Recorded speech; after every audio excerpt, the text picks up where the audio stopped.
Hi there, this is Jonathan Ginsberg, and I wanted to talk to you today about a question that I sometimes get from my clients, and that is, I need to file bankruptcy. Does my spouse have to file as well? And the answer to that question is no. Your spouse, your wife, your husband does not have to file if you need to file.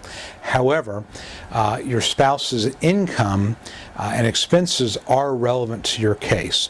And specifically in terms of the means test, when we do a means test analysis, which is really the first type of look I do, first type of analysis I do, we've got to figure out whether you've got sufficient household income to qualify for Chapter 7, and if you need to go to a Chapter 13, what it's going to look like.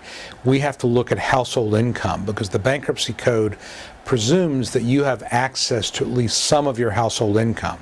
So, in other words, you can't say, let's say you make $30,000 a year, your wife makes $50,000. You can't say I've only got access to $30,000 a year. Now, what we can do is if there's expenses that your wife has that are, I'm using an example of my client being the husband, the non-filing spouse is the wife. If your wife in this situation has a car payment that is uniquely hers, we can take that off, and that's a dollar for dollar kind of exclusion from the means test. But you can't, unless you've got separate households, we've got to consider your spouse's income for purposes of figuring out payment of the mortgage and payment of the electricity and utilities and food and things like that.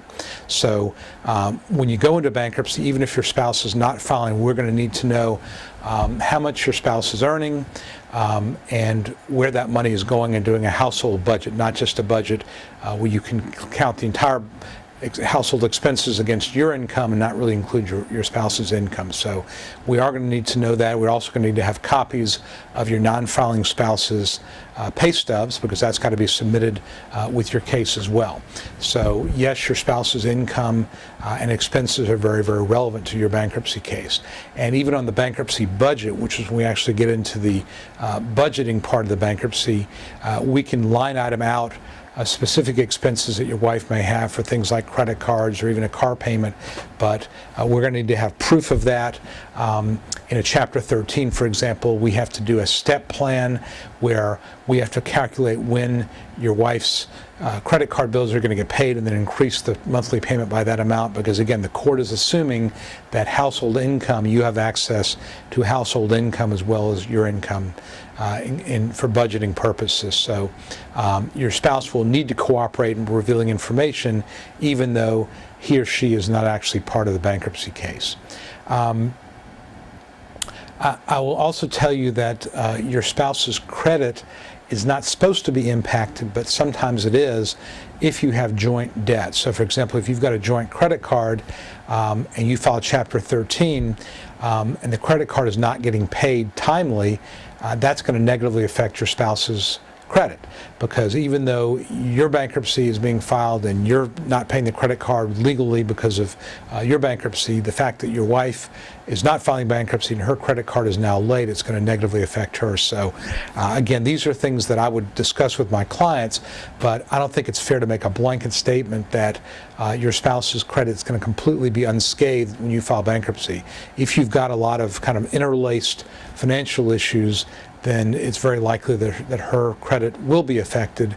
Now you can do some things in terms of writing the credit bureaus and putting explanations in that will hopefully mitigate some of that damage, but it is something to be aware of. I would also point out that it can be to your advantage to file jointly, and I've had a number of cases recently where really one party had most of the debt, my client, but we looked at the spouse and there was one co-signed debt for a $50,000 credit card. Well, when that happens, what that means is that the spouse's credit is going to be negatively affected if we don't file a joint case, because we file Chapter 13, pay 10 cents on the dollar to unsecured creditors. Well, now the non-filing spouse is going to have to pay 90% of that debt. So even though the wife in this particular case I'm thinking of didn't really need to file, because there was this one joint debt, we decided it made more sense for her to file as well, and that way we covered everything. So sometimes it can be a little simpler to put both people into a bankruptcy, even if one is not necessarily doesn't need to be because really little of the credit is in her name or jointly, but again, sometimes that's necessary. And obviously that can really play havoc if you're trying to keep one person's credit pure when the other spouse files bankruptcy. Again, sometimes the credit creep can be a problem, and it can create some real issues as far as keeping the other side's credit, the other spouse's credit clean. So, big picture here is that there's no law that says that if you file bankruptcy, your husband or wife has to file, but as a practical matter, I would not completely rule it out, because it may be necessary to do so just to avoid logistic problems, I guess is the best way to put it. Hope this has been helpful. Again, my name is Jonathan Ginsberg, and until next time, I'll talk to you soon.